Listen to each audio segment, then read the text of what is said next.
It's not in the face! Thank you.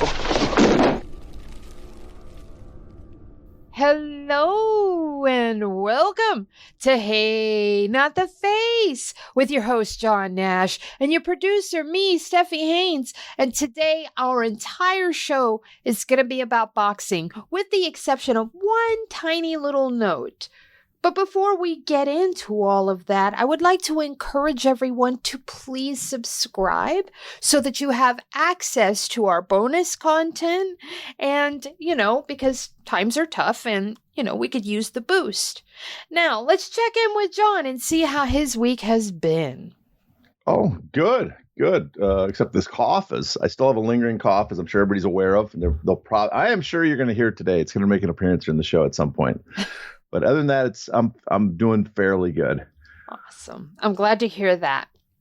So we do have one tiny bit of news. It's not tiny, but it's a bit of news that we only have one question on. And that is, we did get news on the antitrust case. John, what was that? Well, the big news it's actually fairly big, is the judge, we know that he granted the settlement. He approved it. And I was there in court when he did it. But to get the case going forward, you need the final judgment and order, which he now which is a written document that's uploaded to the to Pacer. And he did. He granted the final judgment and order approving the class action settlement, which approves the class, the final approval of the settlement allocation that they've argued for, the notice plan, and all that has been approved, as well as a separate motion of granting the attorneys their fees. So for fighters who are listening, or people that know fighters, the key thing to know right now is, last I heard from the plaintiffs, I think they're down to like 137 fighters have not verified their address yet. So that's the number of fighters they have to contact so they can send their claim forms. So with this final, which becomes important, because with this final approval of the settlement, here's what's going to happen. For the next 60 days now, starting the day they approved it last Tuesday, that's the time they have to contact fighters and send them their claim form. After those 60 days, the fighters will have 45 days to send back their claim. So their executed claim form, their signed claim form, has to be mailed back by mid-June. And if they don't get it back at that date, they miss out. They forfeit their claim, and it's going to be split up amongst all the other fighters. So that's the key dates, and that's what we're moving forward. And then a few months after that, after they've figured out who's getting the awards and how they're going to split up the allocation now based on how many people are collecting, then the checks will go out. So if you're listening, the key thing is make sure that you've got your name verified with the plaintiffs. You can do that at ufcclassaction.com. Then when they send you that claim form, execute it. In other words, sign it, mail it back, I would get confirmation that they got it. And then come mid-June, when the deadline ends, and hopefully you've got it in, then they can start calculating who gets exactly how much money. Do we know if Anderson Silva, Ronda Rousey, those people that we talked about before, if they got their claims in? I don't know. I heard that Anderson Silva might have registered, but I haven't seen they haven't sent me an updated list at all. So when I see the updated list, we will see if just remember the rule. If Anderson Silva doesn't collect, I get his money. That's the rule. I want to thank someone on that front, and that's Chael Sonnen, because I reached out to Chael Sonnen so that he could get in touch with Anderson, and he did. So if Anderson got his money, he has Chael Sonnen to thank, and us. So yes, and we deserve our cut, which is 50%. So I'm cheap. If Anderson's going to make $10 million, I could take $1 million, and I'm happy to split that with John. Oh, how fair? How fair is that? Yeah. What is that? You weren't going to get that money, Silva, unless we told you. So hey. And if Ronda Rousey gets hers, we need to thank Shayna Baszler, because we got in touch with Shayna Baszler to help Ronda, understand that she needs to claim her money, because she's also one that stands to make a lot of money. Yeah. And I know I text DM a bunch of fighters that were not, Same. that were sort of following it and, and then follow me or, pay attention. But for the last few months, I guess it kind of dropped out. We're not aware that that was going forward, and they were happy to get their their claims, their names verified on the claims list. So we will see. But remember, all of you, be unwritten, just like those UFC contracts that say, just by reading it, you agree to the terms. Just by sending in verifying your address, you agree to give me about a third, or I won't be greedy. I won't take half. I'll say a third of whatever you get. And then he splits that with me. Yeah, but it's a much smaller share than a third. Oh, really? Yeah, it's good. I mean, listen, that's the way it works. It gets smaller as it goes downhill. Okay, so anyways, now that we've got that order of business out of the way, we're going to jump into our beefy part of the show, which is all about TKO and their joining forces with Turki Alalshikh. So, on that bombshell news, they basically want to take over boxing. Explain what exactly their union will be, as you gathered from the many interviews now that Dana White has been giving and the press releases that we've seen. Yeah, piecing together the press releases, the Dana White and Turki Alalshikh press conferences or interviews they did, the articles written by many people who did talk to other people in the companies, Mark Shapiro's comments at the earnings call. I guess Ari Emanuel's comments earlier. If you piece all that together, now I'm going to work under the assumption, because it sure sounds like they're trying to take over boxing. We don't know for sure because they haven't shown exactly what they're going to do, haven't said exactly, but for all practical purposes, it does sound like this is a very bold attempt, if not to take completely boxing over, to take such a large share that they are by far the dominant partner or the dominant entity in the sport. So, looking at it, what they're going to be doing, and this is something that was reported last year for the most part by New York Times, that the Saudis had this plan for a boxing league. But really what they're going to do is they're going to work with TKO, the parent company of UFC and WWE, to create a new company that's going to be the boxing league. My understanding is the TKO is going to be the manager of this. They're going to be considered a managerial, not a promotion. So we got to look at, is the new entity going to be the promoter? There's still a lot of questions down the line. Are they going to hire a promoter of record? How is that going to happen? But what TKO's department's going to serve as, they're going to host the events according to them. They're going to hold the events, put them on for them, negotiate broadcast deals, do the broadcast themselves, the production, and collect a managerial fee from the Saudis to run this for them, $10 million a year. And on top of that, and they're going to do this for their league structure, which is, they talk about developing young talent, but there might be some bigger name fighters in that as well as 4 super events per year, it sounds like. So starting 2 at the end of this year and 2 next year. I think the first one they already gave away September 12th is probably Canelo versus Crawford. So a lot going on with this boxing league. I'm using air quotes because they call it a league, but it's not a league. Okay, I have a quick question just for my own purposes here. Do we have a name for this entity yet?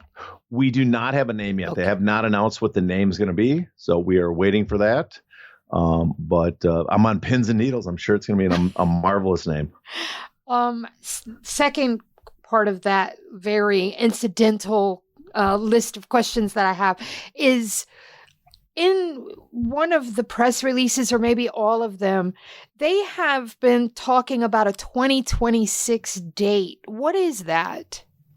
Well, the 2026 date is the launch of their league. Okay. So the league, whatever their format plan is, that league structure is going to start 2026. Now, remember. But the super events are at the end of this year, right? Yep. They're going to start their super events, these basically tentpole events per year that are going to be outside the league, that TKO will be responsible for hosting, producing, promoting, all that stuff for, although technically they're not the promoter, it doesn't sound like. So again, there's questions on that. And then you got to add in too, is that the other thing interesting about it, if TKO, if they hit targets for, let's say, revenue or EBITDA or whatever their financial targets, they get equity in this company. So there's a back end for TKO as well. But as they said, they're not putting up any of the money. There's no risk for them. So and we talked about this. We said this is why we were positive TKO would get in, and this would be the plan. It sounds like TKO is kind of being a combination of what the UFC is now, but handing over the financial responsibility to the Saudis, as well as being kind of like PBC, or, in some ways, Dana White said they're HBO, but it's a little bit more like the PBC platform, but someone else paying for the bills, I guess, kind of like Waddell and Reed did in the early days. So it's interesting, but it's worth noting, as I was going to say, remember the original plan was they're going to work with all these promoters, and they were going to get about 200 boxers. Basically, if you look at the numbers for 12 divisions, that would be the champion and the 15 rated boxers beneath them in each division, the best versus the best fighting against each other. But as Dana White said, we're just gonna have the best fight and the best. That suggests they might be going that route still. But at the same time, they're talking about developing young talent. So there seems to be. We'll need more details to know exactly what they're planning with. I have ideas. I have thoughts of what they might be doing, but we have no concrete information yet what their exact plans are. You talk about those other organizations, and I'm speaking specifically to Queensberry, Matchroom, and Golden Boy. Those guys were really loved up with the Saudis all last year and part of the year before. And it seems like maybe this kind of was a little bit of a rug pull. Do you think that is the case here? I mean, it does feel a bit like that, because there were comments that Turki Alalshikh and Dana White said during these interviews that sound like, if I'm one of those other promoters, I might not like what they said. Like Turki Al said, we're going to destroy all the other promotions. We are going to, when they go to Alcatraz, maybe we'll lock the other promoters up there. I saw that. That's kind of crazy. So it's like, if you are, Frank Warren or Eddie Hearn or Oscar, do you sit there and go, are you talking about me or someone else? And it feels like the scene in the Irishman, if people have seen that, when Al Pacino's character is yelling at everybody and De Niro's in the back, gets upset and leaves, and they go, I wasn't yelling at you. No, everybody else but you. So that's what it feels like a little bit.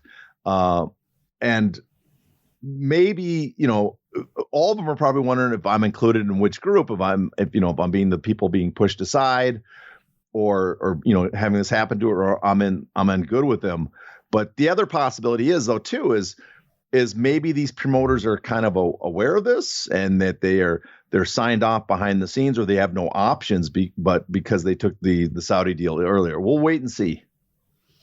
Okay. If you were to predict what would happen with these other promotions, the satellite promotions now, because basically that's what they are, since this big supervillain promotion is basically going to dwarf them, what do you think will happen? Well, that's going to be the question. How much on the same page are they? Remember, the original idea was we're going to get all these promoters to work together. The Saudis started paying these guys endorsement deals, but was there a promise of equity in the new company? There was suggestions that would be the case, that these promotions would get a piece into this new promotion as well.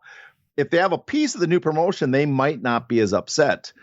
But if not, they might be a little more frustrated, because here they are, signing on to the Saudis, abandoning all their other deals, working with the Saudis. They get sponsorship money, but now the Saudis are now working with TKO. The one thing those promotions have is they have all those top boxers locked up into contracts with them. At least a lot of them. I mean, some of the top guys now are signing very, short deals. Shakur Stevenson, I think, has one fight left in his deal with Eddie Hearn.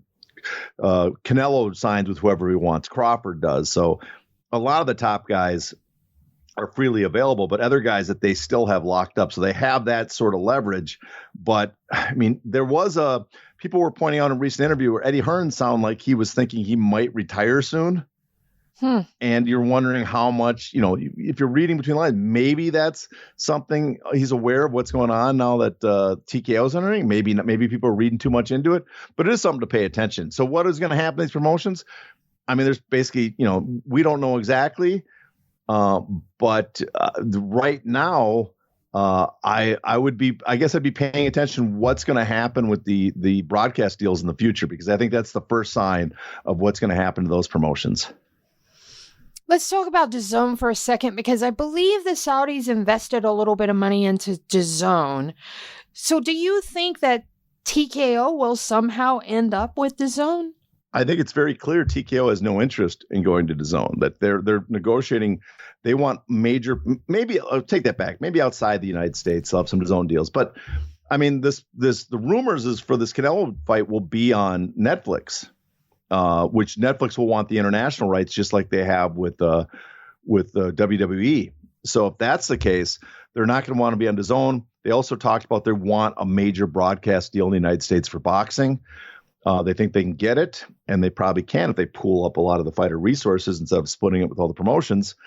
And that goes back to kind of the rug pull, because did the Saudis basically guide everybody to DAZN, and now they're trapped on an entity, as Frank Warren said, is one of the worst deals in sports. You get no audience. Yes, they're getting paid. They're getting partly financed by DAZN and partly by the Saudis. But it took them off the market now, where there's just a free reign, just a clear feel for TKO to sign a major network deal without any sort of a boxing alternative. So I do have to wonder if that's what they did. Let's talk about the sanctioning organizations. How will those fit in with their plans? Well, you have to question, just like the promotions, what's going to happen to sanctioning organizations. And unlike the promoters who have exclusive contracts with a lot of boxers, so they still have leverage, they're just not going to hand them over to the Saudis. And, well, maybe they will. Who knows? Maybe they'll get bought out. I mean, to go back to promoters really quick, you got to remember, it's one thing to say, I'm not going to get pushed out and I'm going to fight you. But then they might also look at it and say, well, to fight the Saudis and TKO, this juggernaut that has all these resources, I'm either going to bleed money or make a small profit, where maybe the Saudis would cut me some sort of a consulting deal or buy me out or some sort of equity where, you know what, I make pretty good money without killing myself. And so I will exit stage left if they do that. So that's a possibility too with the promoters. We'll have to wait and see. Sanctioning organizations don't even have the boxers though. They have the history of the titles, but the question you have there is, will they still be used? And Dana White and Alalshikh, I think both said that they're going to have one title, right? They don't want the multiple titles. And so that sounds like you're not going to be using the sanctioning organizations. They don't want to use them.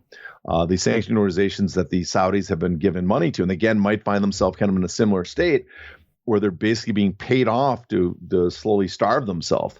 I would guess that the Saudis, not the Saudis, but TKO, they have a plan. They want to introduce, as everybody says, their own belt. I don't think they're going to introduce their own title. I think they're just going to use the Ring Magazine title, 100-year history of it. In fact, I believe there was an interview where Alalshikh hinted or said that that's what the case. They're going to use that title. So the goal would be to get unified titles, the champs of the current alphabet sanctioning organizations to fight each other. And then the person that's crowned undisputed is now the Ring Magazine title. Now jettison the other titles, and you just have your Ring Magazine champ is all you have to be concerned about. And that will be the new version of the boxing UFC title. Now that sounds like something the Ali Act would have something to say about. So what I want you to do is explain, because remember, we probably have lots of new listeners. So explain why the Ali Act is so very important, and if you think that they're going to go ahead and begin the efforts to dismantle it.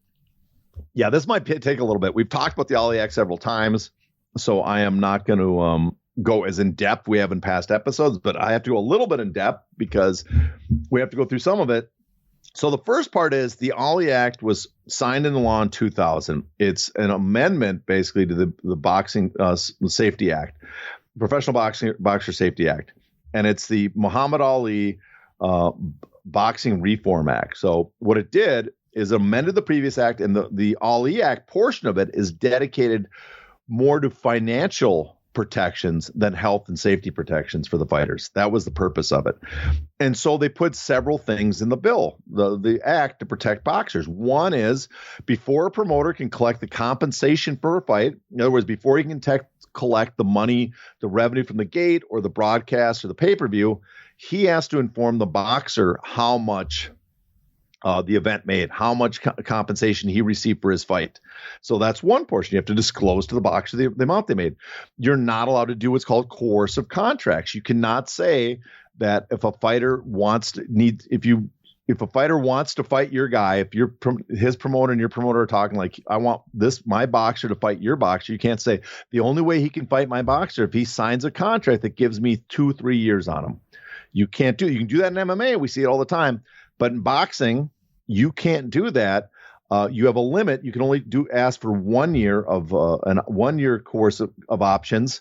That's max. And if it's a mandatory declared by a sanctioning organization, you can't take any fights. They have to be allowed to fight for the title without any fights being given to the other promoter. So those are the coercive contract mandatory were very beneficial to fighting. And the whole purpose of that was to prevent monopolization of the titles, which is how promoters for years took over divisions and took over the sport. You can go through the history of Don King and the International Boxing Club of New York and all those. Not Jacob Deb, that's my writing partner. Sorry.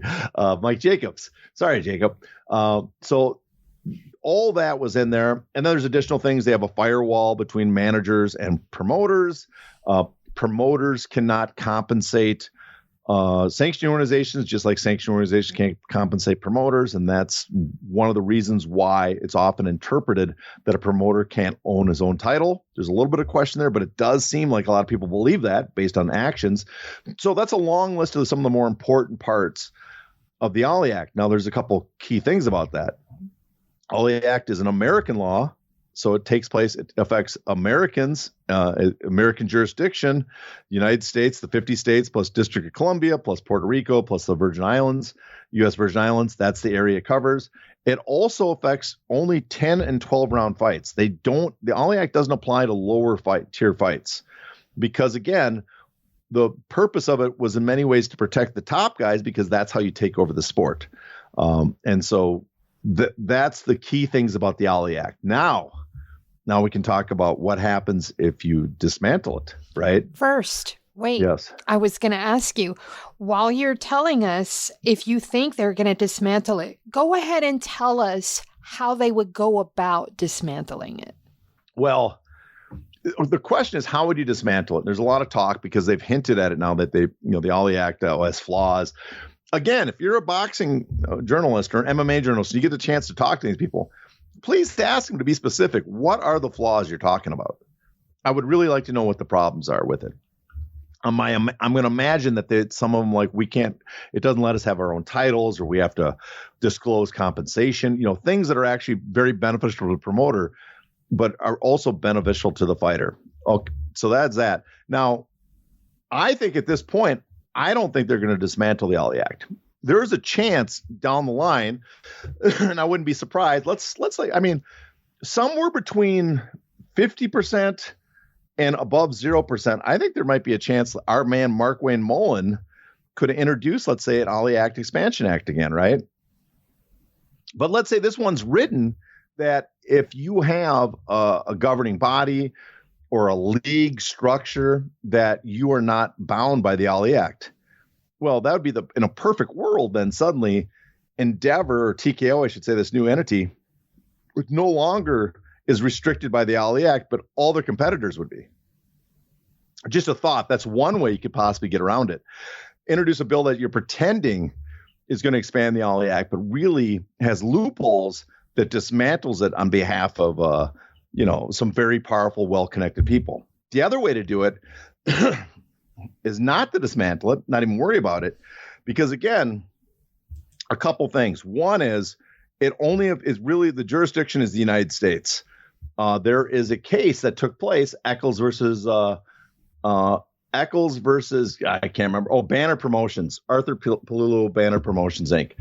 And that the judge basically said you can't get relief on some of the Alalshikh because this took place overseas with an overseas promoter.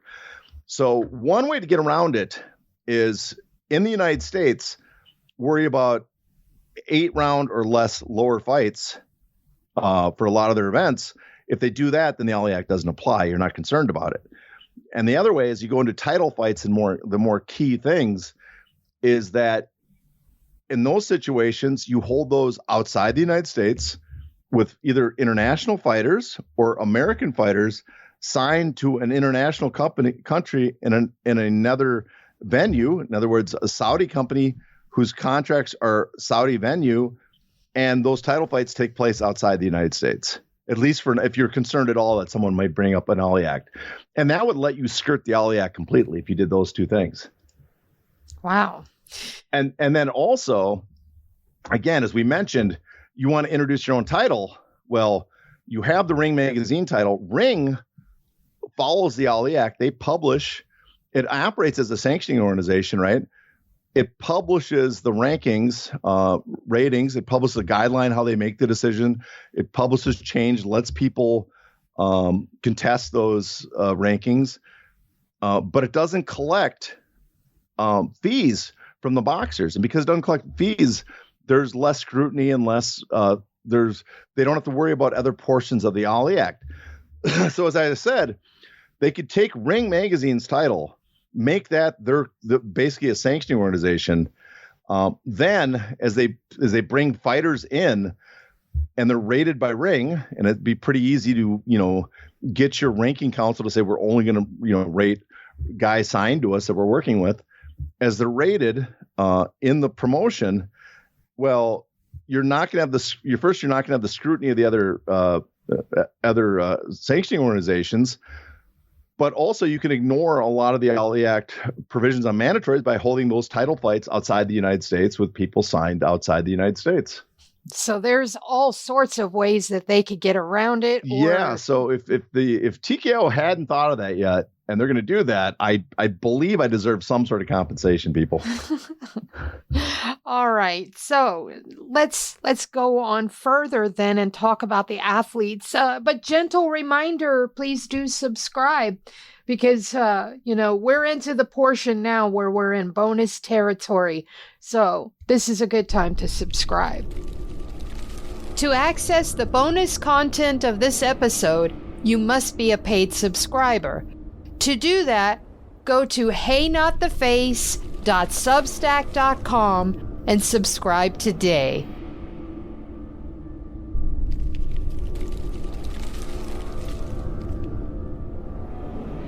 Ow! Ow! Not the face! Ooh! Ooh! Okay, the face!